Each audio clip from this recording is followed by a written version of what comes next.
That's drunk.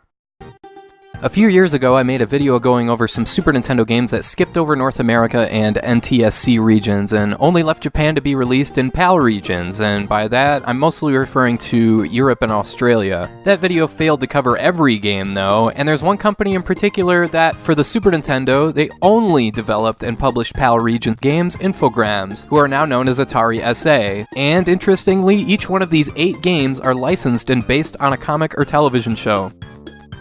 Starting with Asterix, one of the most popular comics in the world, other than the US, or at least my part of the US. I'd never heard of this before I was made aware of these games, but it's a long-running comic going all the way back to the late 50s. The game has you play out the story of the comic, more or less, taking place in 50 BC, where you're resisting a Roman occupation. You play as Asterix in an action platformer fighting Romans and various other enemies trying to rescue your friend Obelix. The game is as standard as an action platformer gets. There's nothing all that innovative or unique here, but that's not the point. The developers clearly set out to make a game that accurately represents the source material, and they did just that. Not that different than what you see with some Disney and Looney Tunes Super Nintendo games. Asterix is okay, but you're probably better off with the sequel, Asterix and Obelix. It's the same kind of gameplay, but the colors, sprite animation, and backgrounds are all really well done. You can play as either character, and it's 2-player co-op. I'm obviously not an expert on the comic, but based on other reviews of this game, it represents the comics universe much better than the previous game. There's locations varying from Bavaria to Greece to Egypt, you're climbing mountains, you're on a sailing ship, there's mini games like this rugby one. Plus, unlike the first game, there's a password system here, which really helps because this game is long. If you're a fan of the comic series, you'll love this one, but to anyone else, it's still a perfectly okay action platformer, albeit a very long and challenging one. This one also received ports on Game Boy and Game Boy Color, also only in PAL regions. Another hugely popular comic series that got a couple of PAL region Super Nintendo games is The Adventures of Tintin, starting with Tintin in Tibet, and just take one glance at this one in the very first level. There are few 16-bit games that look like this. You're mostly dodging obstacles, moving from the foreground to the background, and talking to people trying to follow what's going on in the story. It's pretty simple stuff, but again, it's not like the developers were striving for innovation or whatever. They likely just wanted something that accurately represented the source material, and they pulled it off brilliantly. It's made for fans of the comic first and foremost. If you've never heard of Tintin, you might be drawn in by the graphics here, but the gameplay isn't as engaging as something like the Asterix games, for example. It's just okay. But yeah, if you're a fan of the comic, then this game was made for you.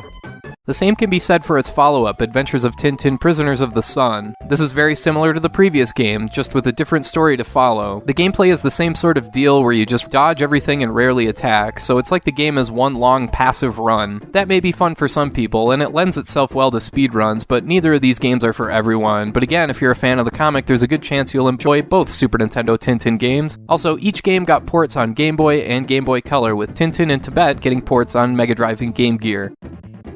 Next is Lucky Luke, another game based on a comic that goes back to the mid-20th century, and this might be the best game in this video. The game looks great, of course, recalling other Western-themed games like Sunset Riders and Wild Guns, and it's a pretty good platformer where you've got to figure out how to use your surroundings to find hidden areas, collect a particular item, or rescue someone. So this may look like a run to the right and shoot stuff kind of a game, but there's a lot more to it here. There's also some gallery shooter stages thrown in for some variety, which is a nice touch. This is a really good playthrough with about 10 levels and a password system.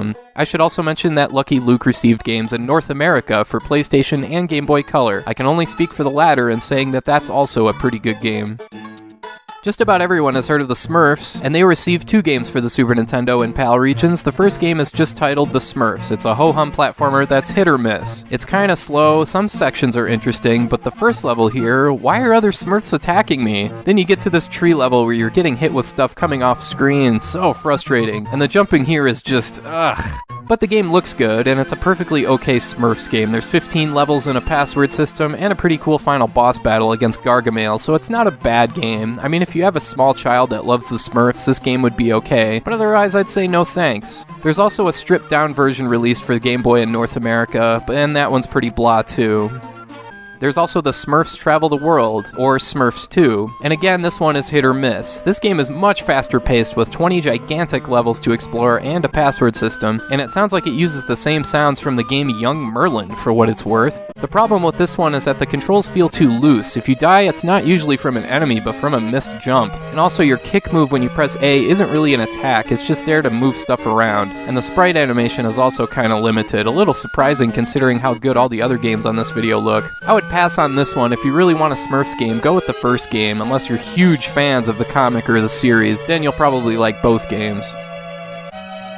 Last we have Spirou, and I don't know, maybe I'm getting burnt out on these platformers, but this one's just sort of there. I know I sound like a broken record, but again, this game is made for a specific audience. It's not out to reinvent the wheel when it comes to a side-scrolling platformer. There's 8 levels in a password system. You zip around levels by going through doors while avoiding whatever gets in your way. But yeah, this one's just okay. Not great, not terrible, not a lot going on here. You're better off with the Asterix and Obelix game, or Lucky Luke. Anyway, that's all for now. I want to thank you for watching, and I hope you have a good rest of your day.